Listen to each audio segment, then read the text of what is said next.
Muy buenas tardes, bienvenidos a su programa Hablemos de Ciencia, Tecnología y Sociedad. Yo soy Miguel Cabrera y hoy vamos a darle continuación al tema acerca del libro La teoría de la antimateria y la gravedad, debido a que ya hemos hecho con 3 programas y no hemos podido concluir con lo que son los análisis completos de lo que es esta temática. Bienvenido, Caunabo Suárez. Gracias, Miguel, por tu invitación nueva vez. Sí, estuvimos conversando al concluir el programa pasado, el sábado pasado, y nos dimos cuenta que lo esencial hacía falta, Caunabo, que son algunas posiciones y planteamientos que usted hace en el libro. Algunas precisiones importantes. Es decir, eso es bueno realizarlo y terminarlo ya para concluir el programa. Es decir, ese programa ya de análisis de todo lo que son los planteamientos que usted hace en ese libro, Teoría de la Antimateria y la Gravedad, porque si no concluimos hoy, lo dejamos prácticamente poquito cojo el análisis, es decir, corto en cuanto a la profundidad que merece. No hay que los amigos televidentes se hagan una idea completa, aproximada por lo menos, de qué es lo que tratamos en el libro. Sí, el libro analiza esa temática, pero mueve también a mucha discusión. Es decir, el objetivo de esta obra es también crear un ambiente de discusión y debate. Desde luego que sí. Acerca de esa temática. Correcto. La idea es que se discuta y que todo el que tenga una idea, ya sea de aprobación o de crítica, de la manera que sea, que la someta, la hable y la diga, sea de una institución académica o sea del pueblo, la gente común. Sí, porque trae a veces uno cree como que los planteamientos son como así tan fácil de enunciar las ideas, pero todo eso conlleva un análisis, un estudio, una investigación. Caunabo Suárez, nosotros hicimos un programa cuando este libro estaba en preparación. Así en carpeta casi mente. Sí, porque eso fue el 11 de marzo del 2024, del año pasado. Así es. Cuando nosotros empezamos a analizar la obra, usted estaba realizando ese estudio de manera muy, como usted siempre lo hace, disciplinada, pero ya concluido el estudio, debemos analizar y ver cuáles son algunos aspectos en los cuales se profundiza en el libro. Así es. Porque eso es la esencia de este encuentro que nosotros estamos realizando. Desde luego que sí. Como acabo de decir, es el tercer encuentro, pero un encuentro que tiene ya otro matiz. Es decir, vamos a profundizar ya en una temática que es ya la esencia del trabajo realizado por Caunabo Suárez. Sí, ya tenemos el fruto, ¿verdad?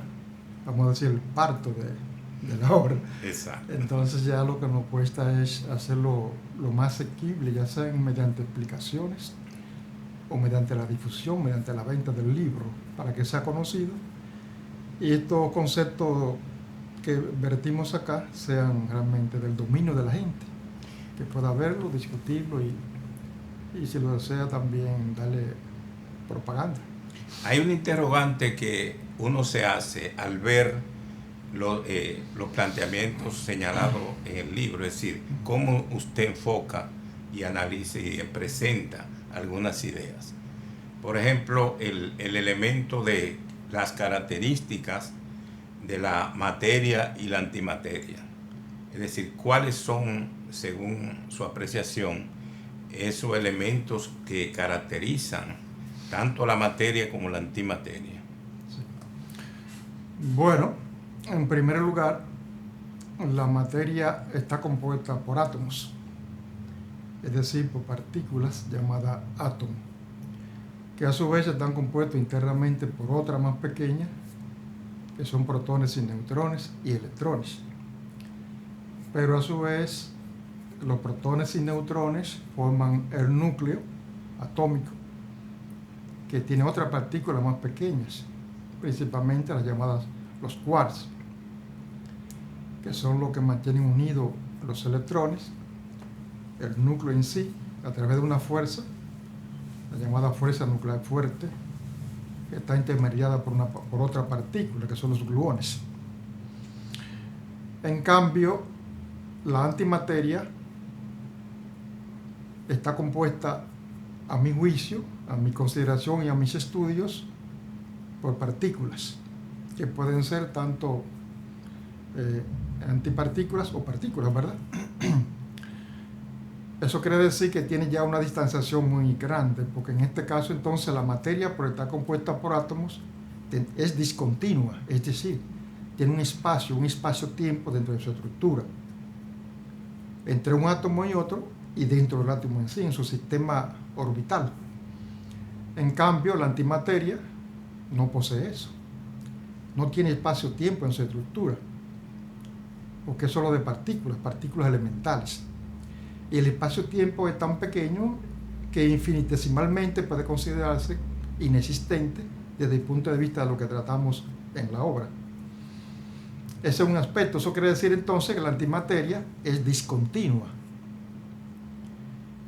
En la materia se dan las 4 fuerzas fundamentales o interacciones fundamentales que dominan el universo y que gobiernan el universo, a saber, la fuerza nuclear fuerte, la fuerza nuclear débil, la fuerza electromagnética y la fuerza de gravedad.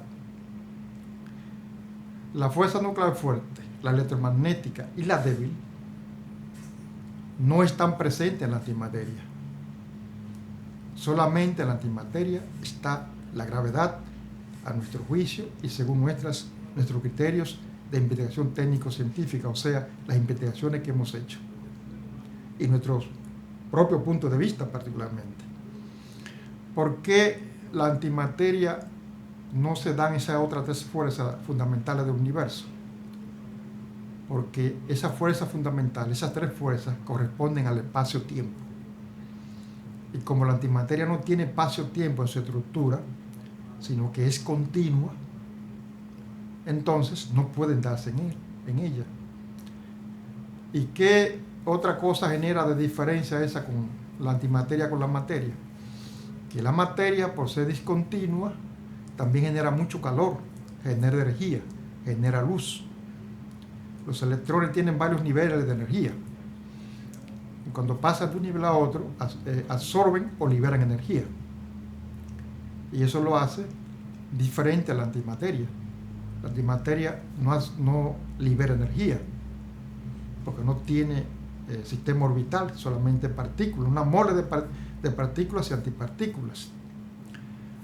Eso quiere decir entonces que la materia, por emitir luz y energía, es correspondiente, interactúa con la fuerza electromagnética. Y por eso nosotros, que somos los seres humanos que vivimos en este planeta, la especie inteligente, podemos ver precisamente por eso, porque la materia interactúa con la fuerza electromagnética y nosotros podemos ver todo cuanto hay a nuestro alrededor a través de la longitud de onda que corresponde a la luz visible, y por eso vemos todo cuanto existe, porque nuestra adaptación óptica está adaptada a esa frecuencia y esa longitud de onda del espectro electromagnético. En cambio, la antimateria no interactúa con el campo electromagnético. Por esa razón de que no emite luz, casi no tiene calor, por la misma razón, porque no tiene espacio-tiempo en su interior, y es una mole terriblemente densa. En la materia se dan las 4 fuerzas fundamentales. En la antimateria entonces solo se da la fuerza de gravedad, pero de una forma terriblemente fuerte, intensa. La más extraordinaria forma de campo magnético puede tener cuerpo alguno existe en la masa de antimateria. La materia también tiene campo magnético, pero es débil, porque la materia está en un estado de dispersión, podría decirse, porque tiene poca densidad. y por eso su deformación del espacio-tiempo es débil, es pequeña. En tanto, la antimateria hace una terrible deformación en el espacio-tiempo, y eso hace entonces que la propia luz no puede interactuar con ella porque el campo gravitacional es tan fuerte que atrapa los fotones de la luz, las partículas de luz. Esas son diferencias fundamentales entre la materia y la antimateria. La otra cuestión es que la materia, por su propia característica, podría decirse que desde el punto de vista del tiempo del universo es eterna, es inmutable. Y ella representa más del 90% de la energía del universo. Aunque no la vemos, no está a nuestro derredor ni a nuestro alcance, ni siquiera se sabe dónde está según los físicos, pero representa más del 90% de la energía del universo. En cambio, la materia, que somos nosotros materia, y lo vemos por todas partes, el firmamento, vemos todas las estrellas, las galaxias, el cúmulo de galaxias, etcétera, todo eso es materia. Aparentemente la materia domina el universo, pero eso no es cierto. Eso representa como mínimo un 10% de la energía del universo. El resto es de la antimateria, el 90%.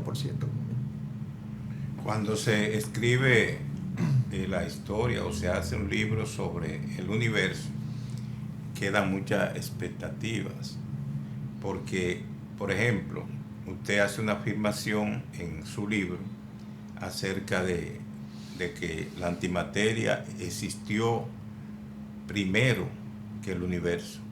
Es decir, esa es una de las conclusiones a la que usted arriba en ese libro.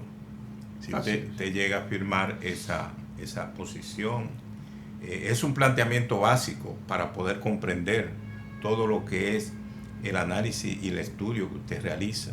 Así es. Entonces, uno se pregunta, ¿cómo surgió esa antimateria? Porque el universo y todo cuanto existe es un proceso. Es decir, hay que verlo, porque uno ahora lo analiza fríamente y lo estudia, pero cuando se va formando, es un proceso, es decir, nada surge tan rápidamente. Ni de la nada. Sino siempre hay todo un proceso de concretización de las cosas. Entonces, en esa afirmación que usted hace, porque una afirmación de que el universo existió después de la antimateria, entonces uno se pregunta, ¿y cómo se dio ese proceso de surgimiento de esa antimateria? Bueno, mira, es una regla general, vamos a decir, de la ciencia, que nada surge de la nada. En principio no existía nada, ni existía el universo, ni nada en el universo. Pero existían unas cuestiones que se equiparan casi a la nada, que es el vacío.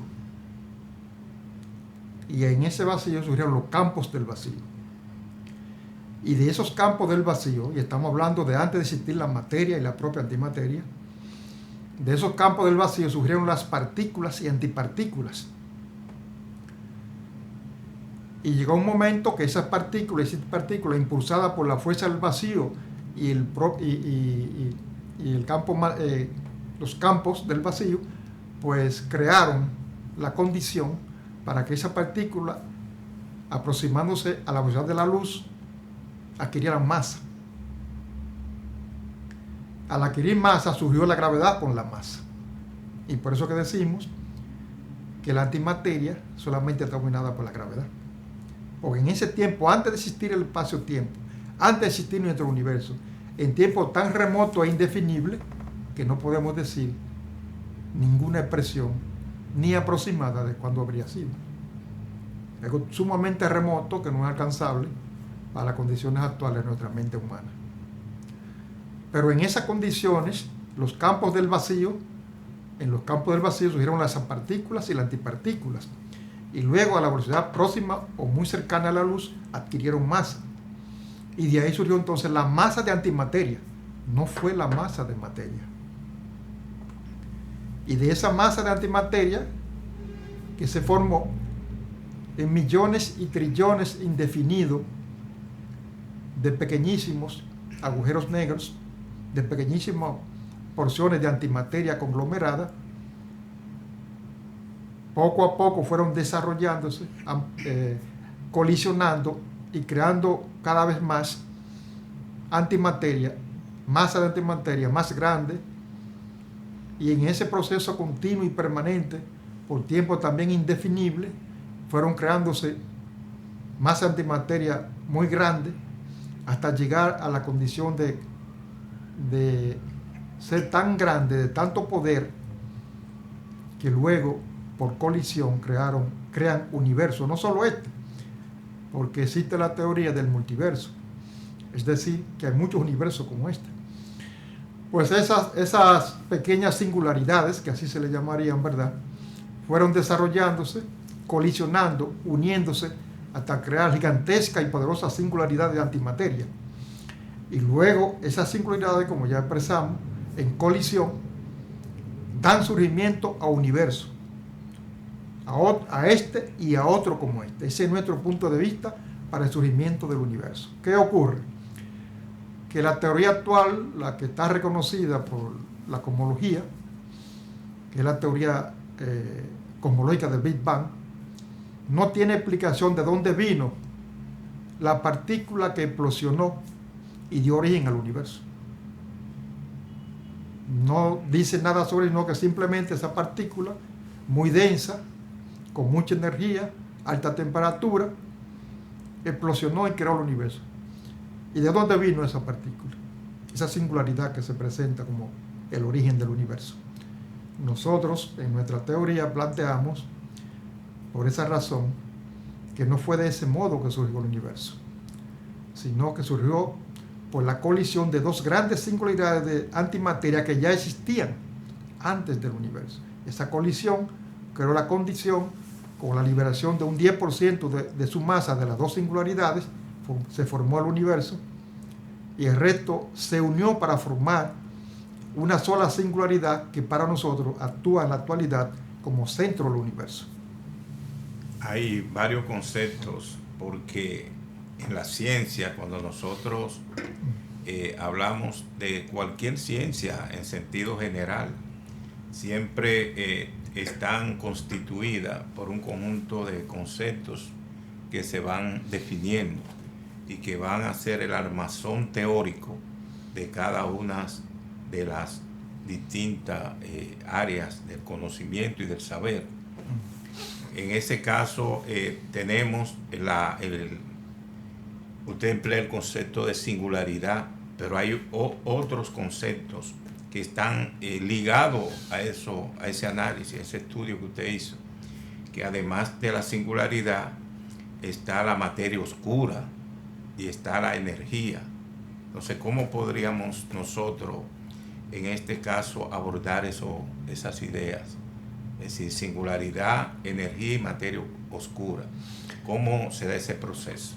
Bueno, la singularidad es lo que ya expresamos.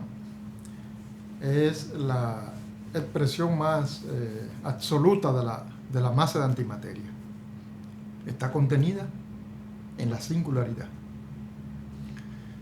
En el caso de la materia oscura y la energía oscura, ese es un concepto que se maneja hoy que se fundamenta también en la teoría cosmológica del Big Bang, y es que establecen que el universo de hecho está regido por esas dos fuerzas, y que la acción de esas dos fuerzas lo está llevando a la expansión y a la aceleración de la expansión, y que además podría llevarlo a su desaparición.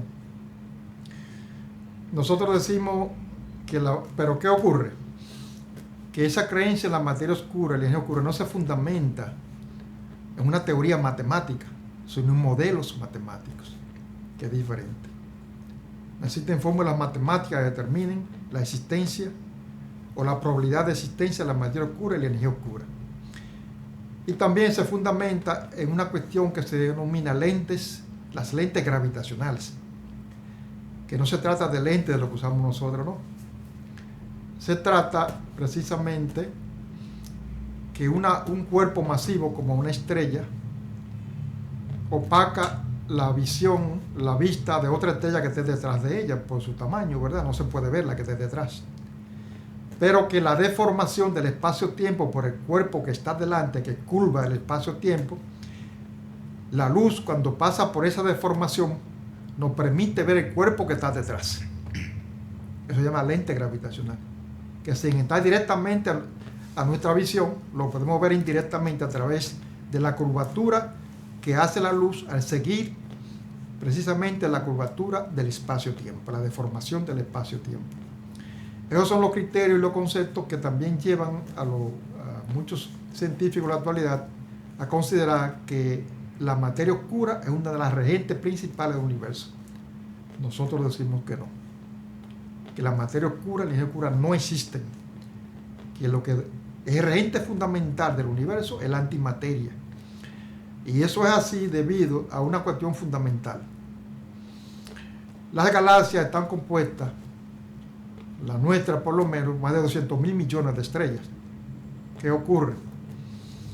Que de toda la historia del universo se han formado miles de millones de agujeros negros, pequeños agujeros negros. En el centro de toda galaxia como la nuestra, la Vía Láctea, está un agujero negro supermasivo que domina y gobierna la galaxia, vamos a decirlo así en esos términos. Pero ¿qué ocurre? Que en la misma galaxia, esos agujeros negros que se han formado después que esos agujeros negros que se llaman agujeros negros estelares, que surgieron por la muerte de estrellas masivas y supermasivas que formaron agujeros negros, también formaron mini galaxias dentro de esa galaxia, millones, miles de millones, y que son esos agujeros negros con esas estrellas las que deforman la energía gravitacional, o sea que crean una condición que hace pensar a los científicos que hay modificaciones en la distribución de materia en la zona de la galaxia más cercana al agujero negro y aún a distancia. Se crean perturbaciones magnéticas, de campo magnético. Ellos, como no se puede ver la materia oscura, ni tampoco los agujeros negros, crearon el concepto de materia oscura y energía oscura. Pero ¿qué ocurre? Que esas perturbaciones gravitacionales que se dan es debido a esos agujeros negros que no pueden ser vistos por los telescopios porque no interactúan con el campo electromagnético. Y al no interactuar, no podemos verlo desde aquí, ni aún estando cerca, porque la antimateria y agujeros negros es lo mismo. Para nosotros, toda la antimateria del universo está concretizada, sintetizada en los agujeros negros. Y esos agujeros negros más pequeños, que tienen por millares, en decenas de miles en nuestra galaxia, es lo que generan esas perturbaciones gravitacionales, que es uno de los aspectos centrales que lo que defienden la materia oscura y la energía oscura levantan para decir que esa materia no vista, que no se sabe de qué ni qué está compuesto tampoco, es la causante de que el universo tenga diversas características que lo llevarán incluso, además de su expansión, a su desaparición.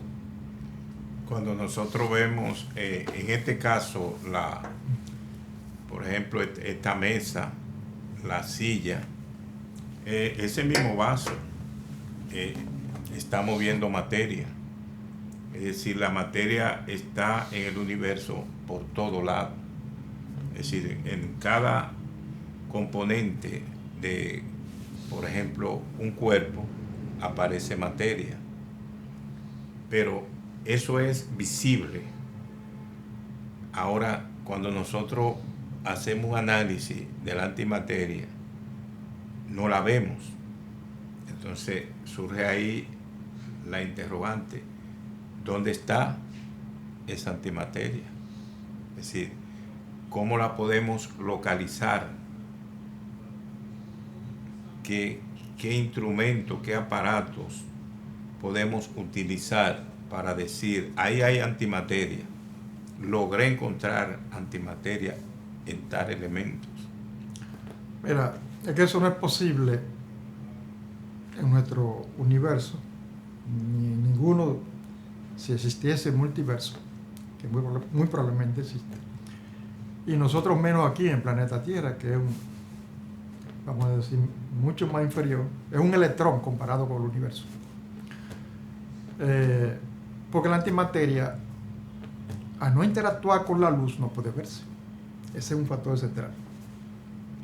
Y segundo, que existiendo, por eso no puede verlo, porque solamente se ve lo que interactúa con la luz, con el campo electromagnético, si no, no se ve.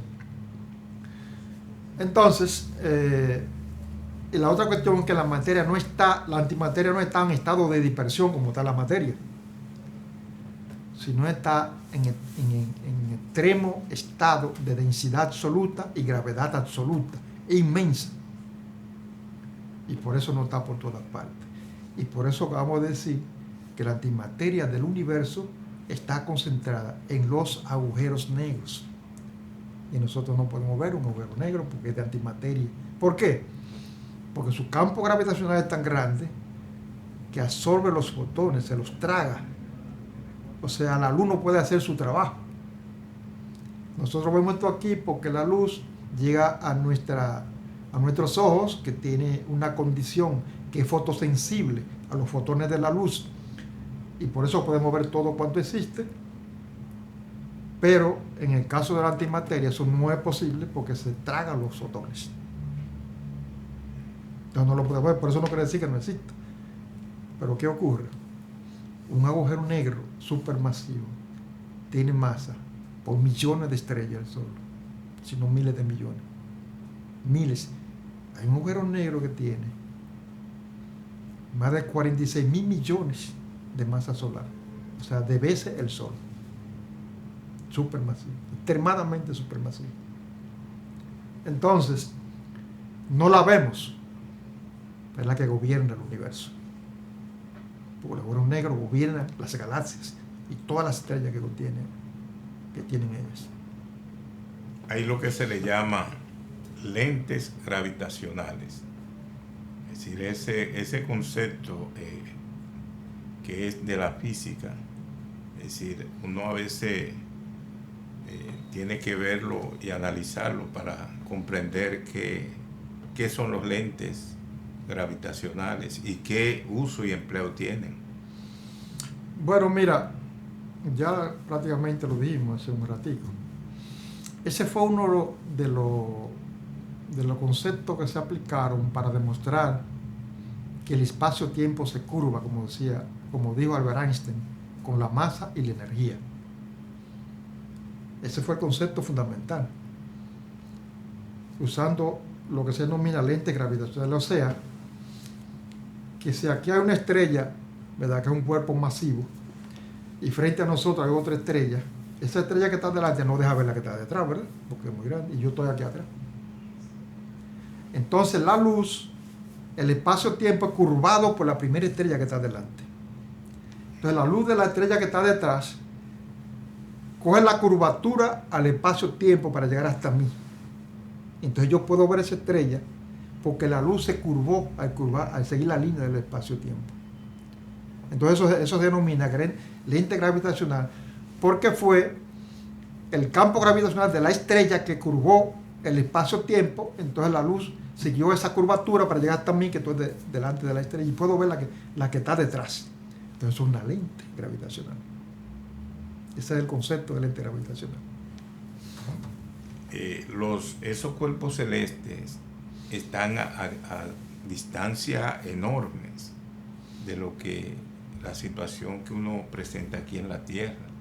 Es decir, los cuerpos celestes están lejos del alcance del ser humano.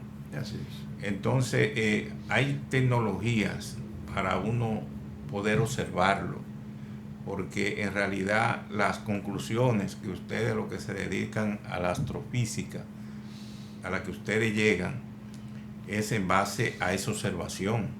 Así es. Es decir, si no observan esos cambios que van dando y transformaciones que se van dando en el universo, no pueden llegar a conclusiones precisas. Entonces, hay varias tecnologías. ¿Cuáles son esas tecnologías que nosotros, los humanos, podemos utilizar para poder, esos cuerpos celestes que están a alta distancia, poder sacar conclusiones acerca de sus manifestaciones, su composición, e incluso muchas de las observaciones y de las conclusiones que usted llegó en el libro fueron en base a eso, a que se hizo observación de algo para poder llegar a decir que tal fenómeno ocurre. Entonces hay una tecnología, es decir, no una, ya en este tiempo hay varias tecnologías para llegar a conocer esos fenómenos y esos cuerpos celestes. ¿Cuáles son esas tecnologías actualmente? Mira, hay una tecnología fundamental que es la espectroscopía. Mediante la espectroscopía se puede descomponer la luz en todas sus longitudes de onda. Ese es el factor principal. ¿Y qué ocurre? Que los telescopios son recogedores de fotones, es decir, de luz. Entonces, mediante la espectroscopía se descompone la luz de una estrella, por ejemplo, de cualquier cuerpo celeste que llega al telescopio. Esa luz es descompuesta y es dividida en todas sus longitudes de onda, en todos sus rangos. Donde está, los rangos son los siguientes. Están las ondas de radio, las microondas, ultravioleta, rayos infrarrojos, rayos X, gamma, nosotros la luz visible. Al descomponerlo, sabemos cuál es la densidad de una estrella, su composición, porque cada longitud de onda y cada color, cada elemento tiene un color característico que define ese elemento, y eso está impregnado en la luz, y al descomponerla sabemos cuál es el elemento y cuál es la composición de ese cuerpo celeste, al descomponer su luz. Entonces, eso nos permite saber su densidad, su temperatura, y hasta a través de otros medios podemos saber su distancia. Sabemos si está en etapa media de su vida, o si está comenzando, si está terminando, etcétera, o si está en estado ya moribundo, de acuerdo al color también de esa estrella. Está también la fotografía que se usa en la astronomía, pero lo fundamental, todo parte de este principio básico, porque los telescopios así que funcionan, y los telescopios son la base fundamental para examinar y conocer del espacio a través de la luz que nos llega. Eso nos dice una cuestión fundamental: como los cuerpos celestes están tan lejanos, tan lejos, a decenas de miles y hasta millones de años luz de nosotros. Por eso es que siempre decimos que de los cuerpos celestes solo se conoce el pasado.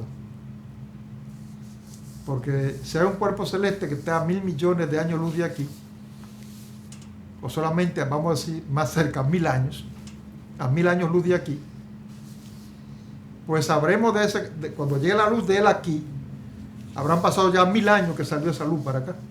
Eso quiere decir que cuando llega hasta nosotros estamos viendo el pasado de esa estrella o de ese cuerpo celeste.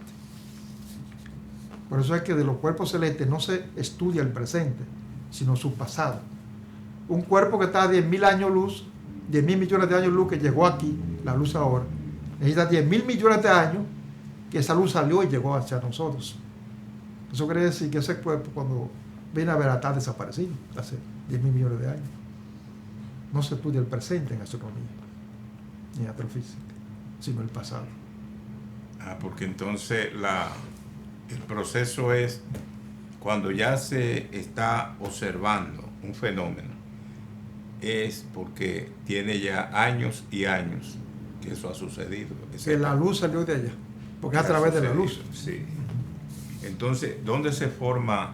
Si nosotros vemos ese análisis así como usted lo hace, hay una pregunta que uno a veces se hace y uno dice, pero ¿cómo se forman los elementos químicos? Es decir, hay toda una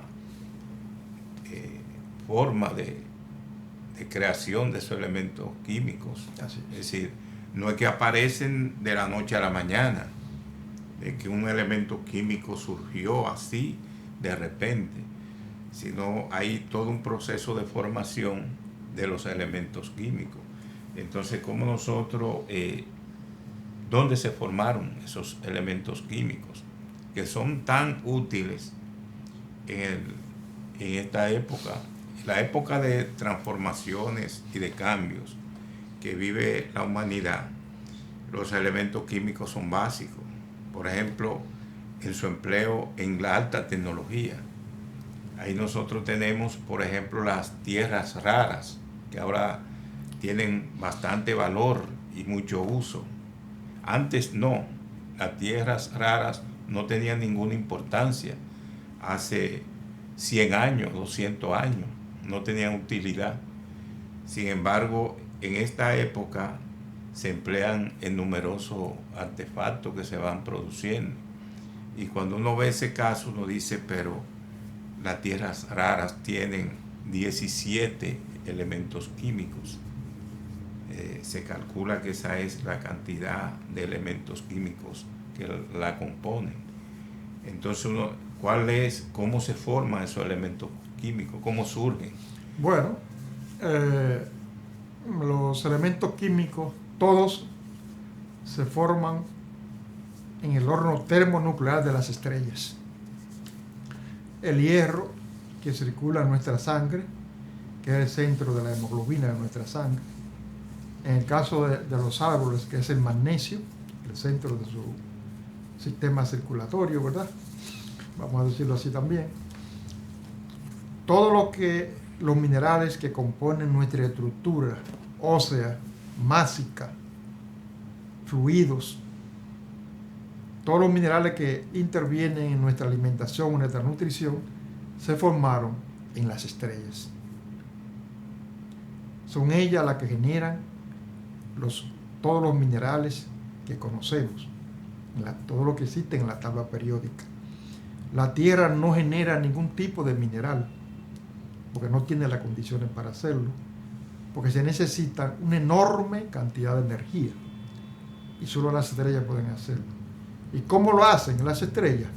Mediante lo que se denomina fusión nuclear, que es lo que hacen las estrellas en su horno termonuclear, que fusionan un átomo con otro. El primer elemento que se fusiona en las estrellas es el más ligero, que es el hidrógeno, para formar helio. Dos núcleos de hidrógenos, o dos pares de núcleos de hidrógeno, para formar helio. Lo mismo también forman el carbono, el nitrógeno, el oxígeno. Eso se forma en los hornos termonucleares de las estrellas, la fusión, a través de la fusión. Nada más las estrellas solo llegan hasta el hierro para formar elementos químicos, porque el hierro necesitarían la cantidad de energía que necesita la estrella para existir, no puede conseguirla con la fusión del hierro. Entonces se entra en estado de desestabilización la estrella cuando llega al hierro, porque no tiene energía suficiente para estabilizar su núcleo, pues se crea un desbalance, un desequilibrio entre la fuerza de gravedad que da hacia adentro de la estrella y la fuerza y la fuerza que halan hacia afuera de la estrella. Y ese desequilibrio, que se llama equilibrio hidrostático, se desequilibra. Entonces la estrella entra en crisis y ahí ya cumplió su vida. Ahí muere la estrella, ya sea como implosión, si es masiva o super o hipermasiva, o muere tranquilamente si es pequeña, como en el caso de nuestro Sol, para formar una enana blanca. Cuando es una estrella masiva o supermasiva, cuando estalla, cuando implosiona, el resultado es un agujero negro. Cuando estalla esa estrella, que se denomina en forma de supernova, están dadas las condiciones ahí para formarse otro elemento químico más pesado por la energía en que se desarrolla ese evento. Y ahí también surgen los elementos más pesados, los que están después, ¿verdad?, del helio, el carbono, el oxígeno, el nitrógeno. Entonces en esos estallidos se forman los elementos más pesados, oro, níquel, etc. Son de esos estallidos muy violentos, porque aquí ningún mineral de ninguna clase se forma en la Tierra. Aquí lo más que pueden producirse son piedras preciosas que se generan por efecto de la presión de capas sobre capas en la materia orgánica se sumergió durante millones de años en la Tierra, y eso va transformando los elementos orgánicos. Por ejemplo, el diamante, que hay una expresión de José Martí que dice: todo como el diamante, antes que luz es carbón. Porque realmente el diamante es carbón, y después se luz a través del tiempo, de las presiones y la temperatura, se convierte en diamante. Pero eso no es un mineral, es una piedra. O sea, no es un elemento químico, es una piedra. Entonces, el agua que bebemos, el oxígeno que respiramos, no se creó en la Tierra, eso es del espacio. Hay otra cuestión: la gente a veces cree que cuando una fruta madura alimenta más que verde. Eso no es cierto. El proceso de maduración de una fruta, su proceso bioquímico, es la conversión de los carbohidratos en azúcares. Cuando una fruta tiene un mineral, lo tiene desde que nació. No importa el tiempo que dure. No aparece más porque la planta no crea minerales, ni la fruta crea minerales, ni las estrellas que se crean. Entonces, cuando lo adquiere, lo tiene siempre. El cambio es simplemente de carbohidratos. Los carbohidratos se convierten en azúcar y son más dulces. Pero nada, en realidad, aquí en el planeta Tierra, nada se puede decir, ningún elemento, el agua, el oxígeno, todo cuanto hay, es del espacio y nació en las estrellas. Para comprender su libro y todo lo que es el planteamiento que usted señala, tenemos que ubicarnos bien en lo que son los agujeros negros, y además de eso, cómo se forman. Si la antimateria no es más que agujero negro, es decir, se constituyen, entonces ya de manera más llana, ¿cómo podríamos nosotros decir qué son los agujeros negros y cómo se forman y cuál es su importancia en la vida de la humanidad? Bueno, Miguel, mira, sin agujeros negros no estuviéramos sentados tú y yo aquí,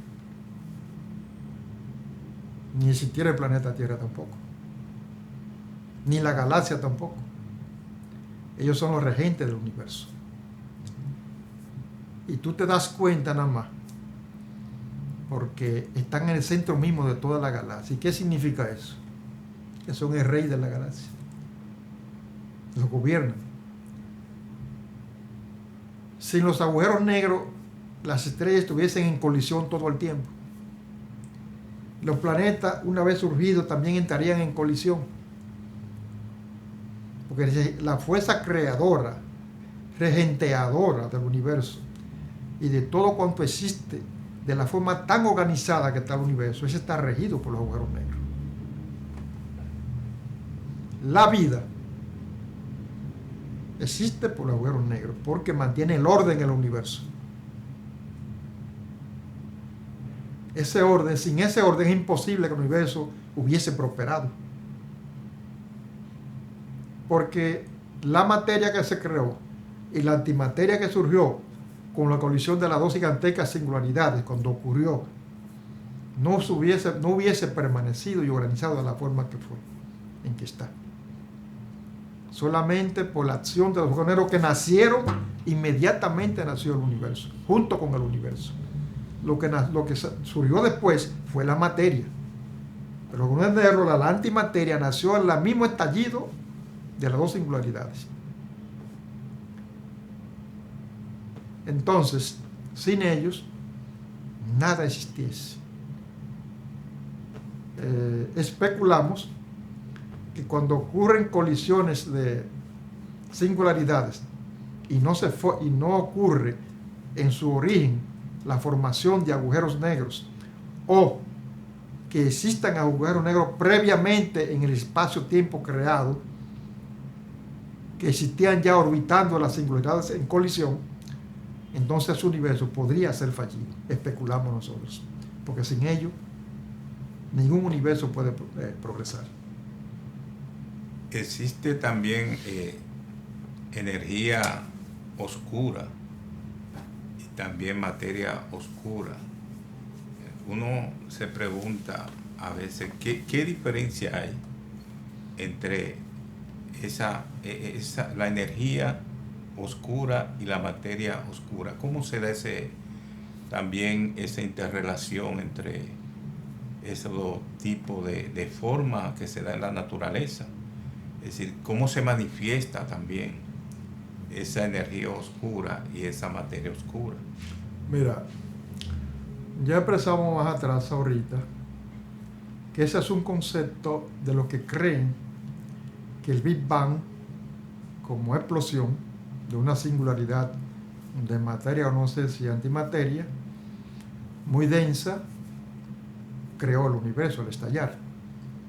Creen que existe la materia oscura y la energía oscura. Nosotros decimos que eso no existe, que lo que existe es la antimateria y que la antimateria es la que regentea, dirige y organiza el universo en todas sus manifestaciones. Y que es un error de la cosmología actual, de la astrofísica y la física teórica, ese planteamiento. Primero, no hay ninguno de las evidencias que existen son circunstanciales todas. Los modelos no presentan conclusiones claras acerca de su existencia. No hay clara diferenciación de la materia oscura de la materia bariónica ordinaria, porque no se establecen esas diferenciaciones tampoco bien claras. No se dice si está la materia oscura o la energía oscura en estado de dispersión o de alta concentración. Y como establecen lo que creen en eso, que la materia oscura es y la energía oscura son las que regentean el universo, una cuestión en estado de dispersión no puede dirigir nada, ni organizar nada. No puede organizar un universo, una energía en estado de dispersión, ni materia en estado de dispersión, ni tampoco antimateria como en el caso hipotético ocurriera. Tiene que estar en estado de concentración para dirigir y organizar todo y crear toda una estructura que responda a las necesidades de la existencia de un universo. Entonces no se sabe nada ni de qué está compuesto, no señalan nada, sino simplemente que existe por alguna evidencia circunstancial. Pero ¿qué es lo que ocurre? Que lo que señalan que la existencia entre los físicos y los astrofísicos, la existencia de la materia oscura y la energía oscura, precisamente eso es lo que hace la antimateria en el universo, que sí está claramente demostrado que existe, porque los agujeros negros son lo que hacen en el centro de la galaxia, regentean toda la galaxia, le dan vida a la galaxia, las organizan y las estrellas se mantienen orbitando en torno a ella o en torno a otros agujeros negros más pequeños que a su vez orbitan en torno al agujero masivo que está en el centro de la galaxia. Entonces, la materia oscura y la energía oscura para nosotros no existen.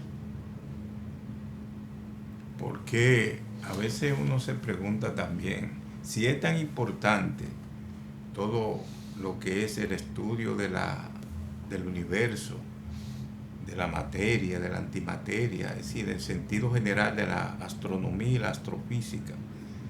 ¿A qué se debe que en el país como que no hay una promoción de que los estudiantes, los jóvenes, se dediquen a estudiar tanto la astronomía como la astrofísica, porque son esenciales para comprender el universo y comprender incluso nuestra presencia aquí en la Tierra? ¿A qué se debe que se note en el país que no hay esa motivación a difundir esos criterios y esos estudios que se deben hacer? Por lo menos yo creo que este sería el primer aporte que se hace en el país sobre esta temática, porque estudiar en este caso la teoría de la antimateria y la gravedad es una novedad. Entonces, para despedir el programa, como usted cree, exhorta. Bueno, a la juventud. se debe a cuál es el criterio, el concepto que se tiene de nuestra educación en general, porque estamos en índices muy bajos en torno al desempeño de nuestra educación, y de ahí depende también la educación universitaria. Entonces, si la educación en general está en estado de debilidad y no se da toda la prioridad en el plano económico y de concesión del país que queremos, pues entonces ocurre lo que pasa, que la ciencia espacial está en el lugar tan bajo, prácticamente sin existencia en nuestro país.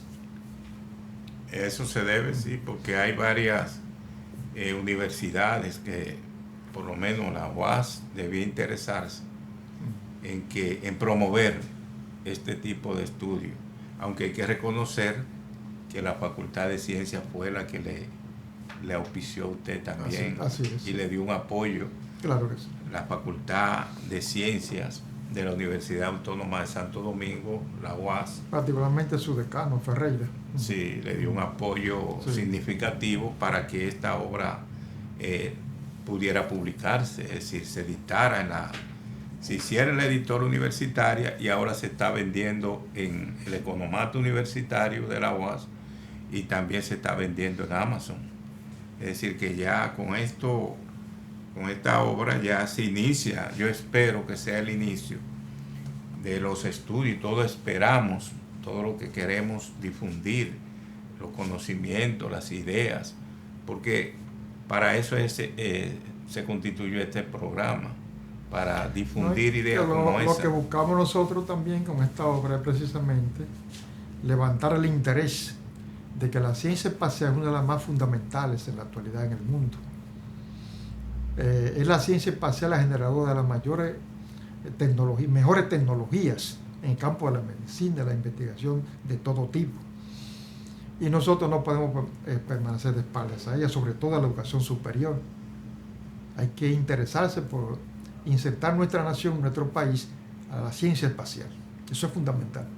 Bueno, luego de esas palabras alentadoras del amigo Caunabo Suárez, será hasta el próximo sábado con Hablemos de Ciencia, Tecnología y Sociedad con Miguel Cabrera. Muchas gracias, Caunabo. Gracias a ti por la invitación.